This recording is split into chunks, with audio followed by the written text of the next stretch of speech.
সাংবাদিক বন্ধুসকল, আমি আজি বিশেষ দুটামান কথা আপোনালোকৰ জৰিয়তে অসমবাসী ৰাইজক অৱগত কৰিবৰ কাৰণে এই সংবাদমেলৰ আমি আয়োজন কৰিছোঁ। আমাৰ লগত আছে আমাৰ আমচুৰ সভাপতি ৰেজাউল কৰিম চৰকাৰ, সাধাৰণ সম্পাদক আব্দুৰ ৰহমান বিশ্বাস, আমাৰ সাংগঠনিক সম্পাদক ৰকিবুল হুছেইন, শিক্ষা সম্পাদক আমাৰ শাকিল আহমেদ, মহানগৰ জিলা সমিতিৰ সাধাৰণ সম্পাদক ইমৰান হুছেইন। আমি ৰাষ্ট্ৰীয় নাগৰিকপঞ্জীৰ কাম চলি আছে, ৰাষ্ট্ৰীয় নাগৰিকপঞ্জীৰ কাম শেষ হ'ব, আগবাঢ়িছে। আমি সকলোৱে বিশ্বাস কৰিছিলোঁ যে উচ্চতম ন্যায়ালয়ৰ তত্ত্বাৱধানত ৰাষ্ট্ৰীয় নাগৰিকপঞ্জীৰ কাম চলিছে, আৰু আমাৰ বিশ্বাস আছিল যে এই ৰাষ্ট্ৰীয় নাগৰিকপঞ্জীখন সম্পূৰ্ণৰূপে ইৰৰ ফ্ৰী হ'ব, কোনো ধৰণৰ ভুল ত্ৰুটি তাত নাথাকিব। সকলো ৰাইজৰে আস্থা আৰু বিশ্বাস থকাৰ কাৰণে সকলো ৰাইজেই সম্পূৰ্ণ সহযোগ কৰি গৈ আছিল আৰু আমি গৈ থাকিম। কিন্তু প্ৰশ্ন হৈছে এইটো যে ৰাষ্ট্ৰীয় নাগৰিকপঞ্জীৰ নামত আজি বিশেষ কৰি ধৰ্মীয় আৰু ভাষিক সংখ্যালঘু জনগোষ্ঠীক কিছু সংগঠনৰ কৰ্মকৰ্তাই আজি সংখ্যালঘু জনসাধাৰণক নিৰ্যাতন চলোৱাৰ আমি অভিযোগ আগৰ পৰাও কৈ আছিলোঁ। আজিও আমি আপোনালোকৰ আগত ক'ব বিচাৰিছোঁ যে সংখ্যালঘু ৰাইজক স্বাধীনতাৰ পিছৰে পৰা কেৱল নাগৰিকত্বৰ নামত আমি কিমান বাৰ যে পৰীক্ষা দিলোঁ তাৰ কোনো হিচাপ নাই। আমি আজি পৰীক্ষা দিব লগা হয়, কালি পৰীক্ষা দিব লগা হয়, এই আজি হিয়াৰিং, কালি হিয়াৰিং, বিভিন্ন হিয়াৰিঙত আমি যাব লগা হয়। কিন্তু যেতিয়া মাননীয় উচ্চতম ন্যায়ালয়ৰ তত্ত্বাৱধানত NRCৰ কাম চলিল, তেতিয়া আমাৰ এটা বিশ্বাস জন্মিছিল যে নহয়, এইবাৰ হয়তো আমাৰ শেষ পৰীক্ষা হ'ব। গতিকে আমি এই পৰীক্ষাত উত্তীৰ্ণ হ'লে আমি অসমবাসী অন্যান্য জাতি জনগোষ্ঠীৰ লগতে আমি ধৰ্মীয় আৰু ভাষিক সংখ্যালঘু জনগোষ্ঠীসমূহেও সমভাৱে সম অধিকাৰ ভোগ কৰি আমি বসবাস কৰিব পাৰিম, আমাৰ কোনো অসুবিধা নাথাকিব। আৰু সেই বিশ্বাস আৰু আস্থা লৈয়ে আমি আগবাঢ়ি গৈ আছিলোঁ। কিন্তু দুৰ্ভাগ্যৰ কথা, যেতিয়া সম্পূৰ্ণ খচৰা তালিকা প্ৰকাশ পালে যোৱা 2018 বৰ্ষত জুলাই মাহত, তেতিয়া আমি দেখা গৈছিল যে 40 লক্ষ লোকৰ নাম NRCৰ পৰা বাদ পৰিছে আৰু তেওঁলোকক দাবী আবেদন দাখিল কৰিবৰ কাৰণে সুযোগ প্ৰদান কৰা হ'ল। আৰু দাবী আবেদনৰ সমান্তৰালভাৱে ৰুলত যিটো বিষয় আছে যে যদি কোনোবা সন্দেহযুক্ত নাগৰিক নাম NRC খচৰা তালিকাত সোমাই গৈছে, তেওঁলোকৰ বিৰুদ্ধে অবজেকশ্যন দাখিল কৰিব পাৰিব। গতিকে সেই বিষয়ত আমাৰ ক'বলগীয়া একো নাই, অবজেকশ্যন দাখিল কৰাত কোনো আপত্তি নাই। কিন্তু অবজেকশ্যনৰ নামত আজি এনেকুৱা এটা পৰিৱেশ সৃষ্টি কৰিছে যে যিসকল লোকৰ দ্বাৰাই অবজেকশ্যন দাখিল কৰোৱা হৈছে, সেইসকল লোকে নিজেই নাজানে তেওঁলোকে কাৰ বিৰুদ্ধে অবজেকশ্যন দাখিল কৰিব গৈ আছে, কিহৰ বিৰুদ্ধে অবজেকশ্যন দাখিল কৰিব গৈ আছে, কি কাৰণ, এওঁলোকে একোৱে নাজানে। আৰু এই কথাবিলাক আমি তেতিয়াই যেতিয়া অবজেকশ্যনৰ আবেদনসমূহ দাখিল হৈ আছিল, সেই সময়তে আমি আপোনালোকৰ জৰিয়তে এইখন কাৰ্যালয়তে আমি সংবাদমেল আয়োজন কৰি আমি অভিযোগ উত্থাপিত কৰিছিলোঁ যে NRC কৰ্তৃপক্ষ এই বিষয়টো অলপ চেক কৰিব লাগে যে যিবিলাক মানুহে অবজেকশ্যন দাখিল কৰি আছে তেওঁলোকে নাজানাকৈ তেওঁলোকে কৰাই থকা হৈ আছে। এটা চক্ৰ ইয়াতে লাগিছে, যি চক্ৰই নেকি সদায় অসমত বিদেশীৰ সমস্যাটো জীয়াই থাকক, অসমখন অস্থিৰ কৰি ৰাখক, এই এটা পৰিৱেশত তেওঁলোকে সদায় বিচাৰি থাকে। আৰু আমি এই কথাটো তেতিয়া আমি ৰাজ্য চৰকাৰ, কেন্দ্ৰীয় চৰকাৰৰো দৃষ্টি আকৰ্ষণ কৰিছিলোঁ যাতে কোনো কাৰণতে এইবাৰ অন্তত NRCৰ বিষয়ত কোনো চক্ৰই চক্ৰান্ত কৰি যাতে পৰিৱেশটো বিনষ্ট কৰিব নোৱাৰে, তাৰ কাৰণে এটা দৃষ্টি ৰাখিব লাগে বুলি আমি দাবী উত্থাপিত কৰিছিলোঁ। কিন্তু দুৰ্ভাগ্যৰ বিষয়, কেন্দ্ৰীয় চৰকাৰ, ৰাজ্য চৰকাৰ, কোনো চৰকাৰে এই বিষয়ত কোনো গুৰুত্ব প্ৰদান নকৰিলে, NRC কৰ্তৃপক্ষই গুৰুত্ব প্ৰদান নকৰিলে, যাৰ কাৰণে আজি আপোনালোকে জানে যে অবজেকশ্যন দাখিল কৰাৰ সময়ত একে নিশাতেই প্ৰায় 3 লক্ষাধিক অবজেকশ্যন একে নিশাতে দাখিল কৰা হৈছিল। আৰু তাত ঠিক পিছে পিছে আমি এই সংবাদমেলৰ জৰিয়তে আমি অভিযোগ কৰিছিলোঁ যে এই যে একে নিশাত 3 লক্ষাধিক লোকৰ নামত অবজেকশ্যন যে পৰিল, এইটোত আমাৰ সন্দেহ হৈ আছে, এইটো কোনোবা চক্ৰান্তমূলকভাৱে কৰি আছে। আৰু তেতিয়া আমাক বহুতে লেইলাই চেচি কৰিব বিচাৰিছিল। কিন্তু আজি আপোনালোকৰ আগত আমি প্ৰমাণ দাঙি ধৰিম যে আমাৰ যে কথাটো সঁচা আছিল, যে চক্ৰান্তমূলকভাৱে যে কৰা হৈছিল। আজি আমাৰ হাতত তথ্য আহি পৰিছে। যোৱা 2 তাৰিখৰ দিনাখন কোকৰাঝাৰৰ DC অফিচত সেই অঞ্চলৰ কিছুসংখ্যক লোকে আমাৰ হাতত এতিয়ালৈকে 14টা কপি আহি পৰিছে। আৰু আপোনালোকে অলপ ইনভেষ্টিগেশ্যন কৰিলে পাব, হাজাৰে মানুহে দৰখাস্ত কৰি আছে যে আমি কোনো ধৰণৰ অবজেকশ্যনত আমি এইবিলাকত আমি নাই, এইবিলাক মানুহ জেনুইন ইণ্ডিয়ান হয়, বৈধ ভাৰতীয় নাগৰিক হয়, আমি জানো। আমাৰ স্থানীয় সংগঠনৰ নেতৃত্বই আহি জোৰ জবৰদস্তি আমাক ভুল পথে পৰিচালিত কৰি সহি কৰাইছিলে ফৰ্মত, আমি সহি কৰিবলৈ বাধ্য হৈছিলোঁ। আৰু সেইমতে আমি কি কয় আমি একো বুজিয়ে পোৱা নাছিলোঁ যে ক'ত সহি কৰিছোঁ, কিহৰ কাৰণে সহি কৰি আছোঁ। এই গোটেই কথাবিলাক তেওঁলোকে দৰখাস্তত লিখিছে। কোকৰাঝাৰৰ ডিচিলৈকে তেওঁলোকে এই দৰখাস্তখন দিছে। তেওঁলোকে স্পষ্টভাৱে লিখিছে যে যিবিলাক ARN নাম্বাৰত তেওঁলোকে অবজেকশ্যন দাখিল কৰিছে সেইবিলাক তেওঁলোকে এতিয়া নোটিছ পোৱাৰ পিছত অবজেক্টৰকো নোটিছত মাতি আছে, হিয়াৰিঙত মাতি আছে। নোটিছ পোৱাৰ পিছত তেওঁলোকে বুজি পাইছে এইবিলাক অবজেকশ্যন তেওঁলোকে কৰিছিল বুলি। ইয়াৰ আগত তেওঁলোকে গম নাপায় তেওঁলোকে কি কৰিছিল। যিটো অভিযোগ আমি কৰিছিলোঁ যে যোনে অবজেকশ্যন কৰি আছে তেওঁ একো গমেই নাপায়। গতিকে এই যে ARN নাম্বাৰ, এই ARN নাম্বাৰৰ বিৰুদ্ধে চিত্তৰঞ্জন নাৰ্জাৰী নামৰ এজন ব্যক্তি, এইজন ব্যক্তিৰ দ্বাৰাই অবজেকশ্যন দাখিল কৰা হৈছিল। আৰু সেই একেজন চিত্তৰঞ্জন নাৰ্জাৰীয়ে কোকৰাঝাৰৰ DC অফিচত তেওঁ দৰখাস্ত দাখিল কৰিছে। আৰু সেই দৰখাস্তত তেওঁ কৈছে যে যিজন ব্যক্তি, যিবিলাক ব্যক্তিৰ বিৰুদ্ধে মোৰ চহী লৈ অবজেকশ্যন দাখিল কৰা হৈছে মই নাজানো, এইবিলাক মই অবজেকশ্যন আমি দাখিল কৰা নাই। এইসকল লোক বৈধ ভাৰতীয়, তেওঁ লিখিছে বোনাফাইড চিটিজেন অফ ইণ্ডিয়া বুলি তেওঁ লিখিছে, চাৰ্টিফাই কৰিছে তেওঁ। গতিকে যিজন ব্যক্তিয়ে অবজেকশ্যন কৰিছে তেওঁ জানে যে ভাৰতীয় নাগৰিক, বৈধ ভাৰতীয় নাগৰিক। তাৰ উপৰিও সেইজন ব্যক্তিক কেৱল এই স্থানীয় সংগঠনৰ আঞ্চলিক লেভেলৰ নেতৃত্বই প্ৰেছাৰ ক্ৰিয়েট কৰাৰ কাৰণে তেওঁ কৰিছে বুলি তেওঁলোকে লিখিছে। এনেকুৱা চিত্তৰঞ্জন নাৰ্জাৰী, দুৰ্জয় গয়াৰী, কিৰণ মুছাহাৰী, চৰণ মুছাহাৰী, দুৰ্জয় গয়াৰী, এনেকৈ 14টা আমি দৰখাস্ত ইতিমধ্যে পাইছোঁ। আপোনালোকে এনেকৈ হাজাৰ হাজাৰ গোটেই অসমত এনেকুৱা হৈছে। এটা চক্ৰই সদায় বিচাৰে, তেওঁলোকে চিঞৰি ৰাজপথ উত্তাল কৰি পেলায় যে অসমৰ পৰা বিদেশী খেদিবই লাগিব, অসম বিদেশী মুক্ত হ'বই লাগিব। কিন্তু সেই চক্ৰৰ আমি আজি আপোনালোকক স্পষ্ট কৰিব বিচাৰিছোঁ যে এই চক্ৰৰ কোনো দিনাখন তেওঁলোকে অসমৰ বিদেশী সমস্যাটোৰ চূড়ান্ত সমাধান তেওঁলোকে নিবিচাৰে। যদি বিচাৰিলেহেঁতেন তেতিয়াহ'লে সুন্দৰভাৱে হৈ থকা NRC প্ৰক্ৰিয়াত লোকক বিপথে পৰিচালিত কৰি এনেকৈ তেওঁলোকে অবজেকশ্যন দাখিল নকৰালেহেঁতেন। আজি এই অবজেকশ্যন তেওঁলোকে বিপথে পৰিচালিত কৰি দাখিল কৰোৱাৰ কাৰণে আজি সমগ্ৰ NRC প্ৰক্ৰিয়াটো কিমান জটিলতাৰ ফালে গৈছে। আজি সংখ্যালঘুসকলতো নিৰ্যাতিত হৈছেই, যিসকলৰ বিৰুদ্ধে অবজেকশ্যন দাখিল কৰা হৈছে তেওঁলোকতো নিৰ্যাতিত হৈ আছে। তেওঁলোকৰ শাৰীৰিক, মানসিক, আৰ্থিক আজি তেওঁলোকে ভুক্তভোগী হৈ আছে। এজনক বঙাইগাঁৱৰ পৰা ডিব্ৰুগড়লৈকে হিয়াৰিঙৰ কাৰণে মাতি আছে, তেওঁ তাতে যাব লগা হৈ আছে। আৰ্থিকভাৱে তেওঁ জুৰুলা হৈ আছে, শাৰীৰিক কষ্ট পাই আছে। বুঢ়া মানুহক, বাচ্চা কেঁচুৱা মানুহক এই অবজেকশ্যনৰ নামত হিয়াৰিঙত যাব লগা হৈ আছে। গতিকে সংখ্যালঘুসকল নিৰ্যাতিত হৈ আছে। এইটো আমি যদি অলপ সময়ৰ কাৰণে পাহৰোঁ, কিন্তু আমি ক'ম যে ৰাষ্ট্ৰীয় নাগৰিক পঞ্জীখন অসমৰ সৰ্বস্তৰৰ ৰাইজে অন্তৰৰ পৰা বিচাৰি আছিল।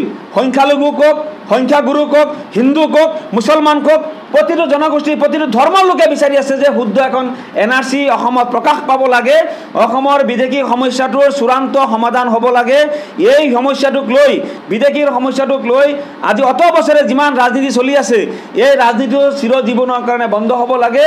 আমি অসমত শংকৰ ৰাজনৰ দেশ, এই শংকৰ ৰাজনৰ দেশত সংখ্যাগুৰু, সংখ্যালঘু, হিন্দু, মুছলমান আমি সকলোৱে আমি যাতে সমভাৱে বসবাস কৰি অসমৰ উন্নয়নৰ কাৰণে আমি কাম কৰিব পাৰোঁ, এই কথাটো সকলোৱে চিন্তা কৰি আছিল। কিন্তু দুৰ্ভাগ্য, আজি যিসকলে চিঞৰি থাকে বিদেশী সমস্যা সমাধান হ'ব লাগে বুলি, তেওঁলোকে কিন্তু চক্ৰান্তমূলকভাৱে এই NRCৰ গোটেই প্ৰক্ৰিয়াটোক জটিলতাৰ সৃষ্টি কৰিবৰ কাৰণে তেওঁলোকে এনেকুৱা ধৰণৰ ৰাইজক বিপদে পৰিচালিত কৰি ভুলভাৱে বুজাই নজনা কৰি চহী লৈ তেওঁলোকে অবজেকশ্যন দাখিল কৰিছে।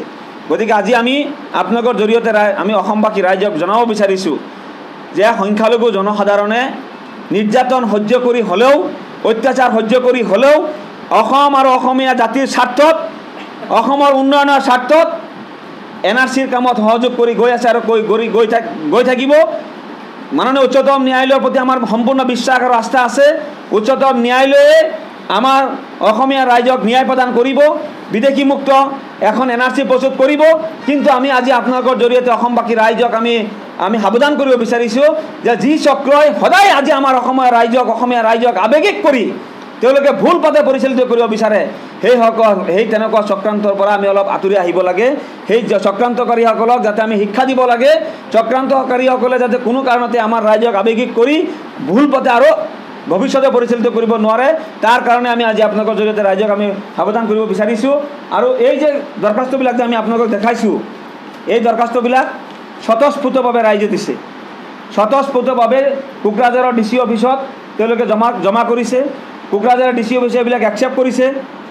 ৰিচিভ কৰি লৈছে আৰু এই বিষয়ে তেওঁলোকে তদন্ত কৰিব। আৰু আমি যিমান দূৰ খবৰ লৈছোঁ এইবিলাক অবজেকশ্যনকাৰীয়ে কোনো কাৰণতে অবজেকশ্যনৰ হিয়াৰিঙত তেওঁলোকে নাযায়। তেওঁলোকে কৈছে আমি জানো এইবিলাক মানুহ স্বদেশী ভাৰতীয় নাগৰিক, গতিকে আমি এওঁলোকক কিয় আমি হাৰাশাস্তি কৰিব যাম। গতিকে সাংবাদিক বন্ধুসকল, আমাৰ কথা স্পষ্ট যে আমি সংখ্যালঘু জনসাধাৰণে আমছুৱে 1971 চনৰ 25 মাৰ্চ তাৰিখৰ পূৰ্বৰ যিসকলে বৈধ নথি পত্ৰ জমা কৰিছে সকলো ভাৰতীয় নাগৰিকৰ নাম NRCত আহিব লাগিব। আৰু 1971 চনৰ 25 মাৰ্চ তাৰিখৰ পিছৰ যিসকল লোক, তেওঁ হিন্দু হওক মুছলমান হওক, আমাৰ কোনো তাতে ক'বলগা একো নাই, সেইসকল লোকক আইডেণ্টিফাই কৰাৰ NRC অথৰিটিৰ দায়িত্ব, তেওঁলোকে আইডেণ্টিফাই কৰি আছে। আৰু সেইসকল লোকৰ নাম NRCত আহিব নালাগে, আমি এই কথাটো NRC অথৰিটিক বাৰম্বাৰ কৈ আছোঁ। আৰু আমি শ্ৰী প্ৰতীক হাজেলাকো আহ্বান কৰোঁ যে এই যে ফলছ আৰু ফেব্ৰিকেটেড মিছা যিবিলাক অবজেকশ্যন দাখিল হৈছে, এই মিছা অবজেকশ্যনবিলাক যাতে তেওঁলোকে পোনপটীয়াকৈ ডাইৰেক্ট খাৰিজ কৰি দিয়ে, তাৰ কাৰণে আমি আপোনালোকৰ জৰিয়তে প্ৰতীক হাজেলা ডাঙৰীয়াক আমি অনুৰোধ জনাওঁ। কাৰণ এইকাৰণে আমি অনুৰোধ জনাওঁ, ভাৰতীয় সংবিধানে আপোনাক মোক হিন্দু মুছলমান সকলোকে কিন্তু সমানেই অধিকাৰ দিছে। গতিকে কেৱল তেওঁ ধৰ্মীয় সংখ্যালঘু হোৱাৰ কাৰণে কোনোবা সংগঠনে বা কোনোবা নেতৃত্বই তেওঁৰ বিৰুদ্ধে ষড়যন্ত্ৰ ৰচনা কৰিব বুলিয়েই আজি তেওঁ বৰপেটাৰ পৰা লখিমপুৰ যাব লাগিব, লখিমপুৰৰ পৰা নগাঁও আহিব লাগিব। এই যিটো বাতাবৰণ বা এই যিটো পৰিৱেশ হৈছে, এই পৰিৱেশটোৰ পৰা পৰিত্ৰাণ দিব লাগে। এই বিষয়টো আমি আপোনালোকৰ জৰিয়তে আমি NRC কৰ্তৃপক্ষক আমি অনুৰোধ জনাইছোঁ। আৰু আপোনালোকে জানে এটা বিষয় যে আমি মাননীয় উচ্চতম ন্যায়ালয়ত কিছুদিন আগতে আমি এটা দৰখাস্ত দাখিল কৰিছিলোঁ যে দাবী আবেদনৰ শুনানিৰ ক্ষেত্ৰত মানুহক 400-500 কিলোমিটাৰ দূৰে দূৰে যি শুনানি আয়োজন কৰিছিল, আমি সেই সম্পৰ্কে উচ্চতম ন্যায়ালয়ত আবেদন কৰোঁ। উচ্চতম ন্যায়ালয়ে কৈছিল যে যথাসম্ভৱ শুনানিৰ স্থানসমূহ ওচৰত কৰিব লাগে, কম দূৰত্বত কৰিব লাগে। আৰু একেখিনি কথা আমি আকৌ কওঁ যে মাননীয় উচ্চতম ন্যায়ালয়ে যিখিনি কথা কৈ দিছে আমাৰ আবেদনৰ ভিত্তিত, যে অবজেকশ্যনৰ হিয়াৰিঙৰ ক্ষেত্ৰতো যাতে NRC কৰ্তৃপক্ষই 400-500 কিলোমিটাৰ দূৰলৈকে কোনো ধৰণৰ আমাৰ ৰাইজক হাৰাশাস্তি কৰিবৰ কাৰণে জাননী প্ৰদান নকৰে, যথাসম্ভৱ ওচৰত ৰাইজৰ সুবিধাজনক জেগাত যাতে হিয়াৰিঙৰ ব্যৱস্থা কৰি দিয়ে, তাৰ কাৰণেও আমি কৰ্তৃপক্ষক আপোনালোকৰ জৰিয়তে আমি অনুৰোধ জনাইছোঁ, আহ্বান জনাইছোঁ। কাৰণ এই ৰাইজে এবাৰ দুবাৰ নহয়, NRCৰ নামতে ইতিমধ্যে একোজন ব্যক্তিয়ে 4-5 বাৰ কৰি হিয়াৰিঙত উপস্থিত হ'ব লগা হৈছে। কিমান দুৰ্ভাগ্য আৰু কিমান কষ্ট পাইছে, দুৰ্যোগ তেওঁলোকৰ ওপৰত। গৰীব মানুহ, অশিক্ষিত মানুহ, তেওঁলোকৰ পইচা পাতি নাই, তেওঁলোকে এদিন দিন হাজিৰা নকৰিলে তেওঁলোকে জীৱন নচলে, পৰিয়াল নচলে। সেইসকল লোকক যেতিয়া শিলচৰলৈকে মাতা হয়, কামৰূপৰ মানুহক, ধুবুৰীৰ মানুহক যেতিয়া আকৌ ডিব্ৰুগড়লৈকে মাতা হয়, কিমান কষ্ট ভোগ কৰে। গতিকে আমি কৰ্তৃপক্ষক অনুৰোধ কৰোঁ যে অবজেকশ্যনৰ হিয়াৰিং যথাসম্ভৱ যিমান দূৰ পৰা যায় ওচৰত কৰা হওক। আৰু আমি পুনৰাই ক'ম যে এনেকুৱা ধৰণৰ হাজাৰ লোক আছে যে যিমান 3 লক্ষ লোকে একে নিশাই যিবিলাক কৰিছিল, যিবিলাক অবজেকশ্যন আবেদন দাখিল কৰিছিল, এই মেক্সিমাম আবেদনেই এনেকুৱা ভুৱা, নাজানে, আবেদনকাৰীয়ে নাজানে। আৰু আবেদনৰ মেক্সিমাম আবেদনত আমি দেখা পাইছোঁ যে আইডেণ্টিটি কাৰ্ড, ভুল আইডেণ্টিটি কাৰ্ড দিছে, বেলেগৰ আইডেণ্টিটি কাৰ্ড তাতে সংযোগ কৰি দিছে, আৰু আপোনাৰ নাম ভুল, মোবাইল নাম্বাৰ দিয়া নাই। গতিকে আমি তেতিয়াই কৈছিলোঁ যে এইবিলাক পোনে খাৰিজ কৰি দিব লাগে বুলি। গতিকে আজি আপোনালোকৰ জৰিয়তে এই তথ্য সহকাৰে আমি যিহেতু প্ৰমাণ লৈ আহিছোঁ যে এইবিলাক মিছা, এইবিলাক ৰাইজক দি মিছাকৈ ফুচলাই পিনে এইবিলাক কৰি আছে। গতিকে এই বিষয়বিলাক অসমবাসী ৰাইজে অৱগত হোৱাটো উচিত বুলি ভাবিয়েই আজি আমি এই সংবাদমেল আয়োজন কৰিছোঁ।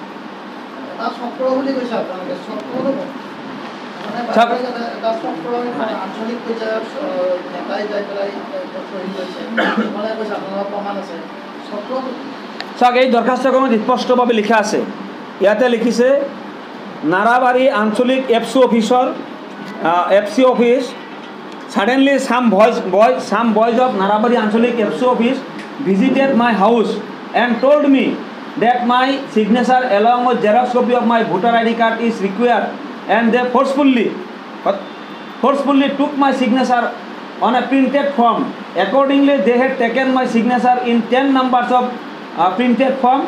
They said the said boys did not give me chance to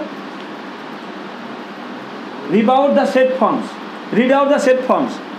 ইয়াতে কৈছে, তেওঁ দৰখাস্তকাৰীয়ে কৈছে এফচুৰ কৰ্মীসকলে আমাৰ ঘৰত জোৰ জবৰদস্তি গৈ ফ'ৰ্চফুলি আমাৰ পৰা ছিগনেচাৰ লৈছিলে 10টাকৈ প্ৰিণ্টেড ফৰ্মত চহী লৈছে আৰু আমি যেতিয়া কৈছোঁ ফৰ্মবিলাক পঢ়ি দিবৰ কাৰণে তেওঁলোকে আমাক কোনো ফৰ্ম চৰ্ম পঢ়ি দিয়া নাই জোৰ জবৰদস্তি ফৰ্মখিনি চহী লৈ তেওঁলোকে আমাৰ পৰা গুচি গৈছে নোটিছ পোৱাৰ পিছত তেওঁলোকে গম পাইছে যে তেওঁলোকৰ জৰিয়তে সেই ছিগনেচাৰৰ জৰিয়তে NRCত তেওঁলোকে অবজেকশ্যন আবেদন দাখিল কৰিছিল গতিকে এপছু ইয়াৰ নাম স্পষ্টভাৱে এটা আহিছে এপছু আৰু আমি এপছুৱেই নহয় কেৱল এপছুৰ লগত সম্পৰ্ক থকা অন্যান্য সংগঠনে এটা জড়িত হৈ আছে কাৰণ এপছুৰ য'ত প্ৰভাৱ আছে তাতে এপছুৱে কৰিছে এপছুৰ প্ৰভাৱ নথকা জেগাত য'ত যি সংগঠনৰ প্ৰভাৱ আছে সেই সংগঠনে কৰিছে বুলি আমাৰ ধাৰণা হৈ আছে আৰু খুব কম দিনৰ ভিতৰতেই আমি আপোনালোকক হয়তো আকৌ মাতিম এনেকুৱা ধৰণৰ আৰু কি কয় সংগঠনৰ নেতৃত্বই যে জোৰ জবৰদস্তি কৰিছিল এইবিলাক আপোনালোকে পাই যাব কাৰণ অসমত এটা ইতিহাস আছে যে হিন্দু হওক মুছলমান হওক আমি সকলোৱে ভাই শংকৰাজান দেশত আমি বসবাস কৰোঁ গাঁৱৰ হিন্দু মানুহজনে মুছলমান মানুহজনক বেয়া নাপায় মুছলমান মানুহজনে হিন্দু মানুহজনক বেয়া নাপায় তেওঁৰ যেতিয়া নোটিছখন আহি গ'ল অবজেক্টৰৰ নামত হিয়াৰিঙত যাব লাগে তেতিয়া তেওঁ আচৰিত হৈছে আৰে মইতো চিনি পাওঁ মানুহজনক মই চিনি পোৱা মানুহজনৰ বিৰুদ্ধে মই কি অবজেকশ্যন কৰিম ইমান আচৰিত হৈ আছে মানুহবিলাক গতিকে এনেকুৱা ধৰণৰ আৰু দৰখাস্ত আহি যাব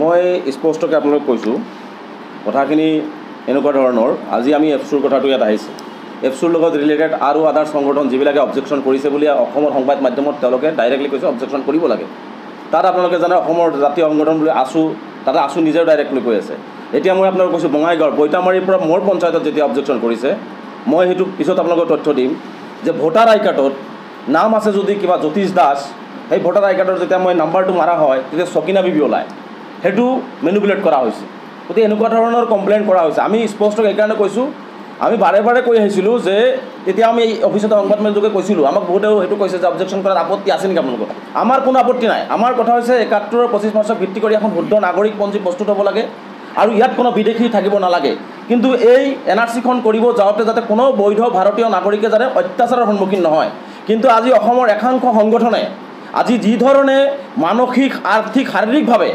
অবজেকশ্যনৰ নামত সংখ্যালঘু ৰাইজক অত্যাচাৰ কৰা হৈ আছে এইটো এটা কল্পনাৰ অতীত আজি বঙাইগাঁৱৰ পৰা আজি দক্ষিণ চালমাৰৰ পৰা যেতিয়া ডিব্ৰুগড়ত ঘৰত সতি সন্ততি নাই বৃদ্ধাই 100 বছৰৰ 80 বছৰৰ বৃদ্ধাই যেতিয়া ডিব্ৰুগড় তিনিচুকীয়া জীৱনত দেখি পোৱা নাই সেই অঞ্চলবিলাকত যেতিয়া হিয়াৰিঙত যাব লগা হয় তেনেহ'লে তেওঁলোকৰ মৰ্মবেদনাটো কিমান গতিকে আমি উচ্চতম ন্যায়ালয়ক এই কথাটো অৱগত কৰাৰ পিছত উচ্চতম ন্যায়ালয়ে আমাক কৈছিলে যে যিমান পাৰোঁ আমাৰ NRC কৰ্তৃপক্ষক কৈছিলে যিমান পাৰোঁ ওচৰত কৰিব লাগে কিন্তু ওচৰত এতিয়ালৈকে হিয়াৰিং হৈ থকা নাই গতিকে এই যে আহুৱাখিনি আমি ধৰি দিয়াৰ পিছতো কিন্তু আজিলৈকে এই অত্যাচাৰ বন্ধ হোৱা নাই যাৰ কাৰণে আমি কৈছোঁ আজি উদাহৰণ দি দিছোঁ আৰু পৰ্যায়ক্ৰমে আৰু উদাহৰণ আহিব এনেকুৱা হৈ যাব যে নাম বেলেগ এটা জেগাত চাব বৰপেটা থানা বৰপেটা গাঁও বৰপেটা মানে ৱাৰ্ড নম্বৰ বৰপেটা একে লেঠাৰি একে নাম লিখি থৈ দিয়ে এটা বস্তু লিখি দিয়ে সেই মানুহজনক কেনেকৈ তেওঁ কমপ্লেইন কৰিলে আৰু মোৰ ঘৰ বঙাইগাঁৱত কমপ্লেইন কৰিছে বৰপেটাৰ পৰা গৈ ঠিক তেওঁ কেনেকৈ বিদেশী বুলি এই মানুহখিনিক চিনাক্ত কৰিলে গতিকে এই যে এটা অত্যাচাৰ সেইকাৰণে আমি কৈছোঁ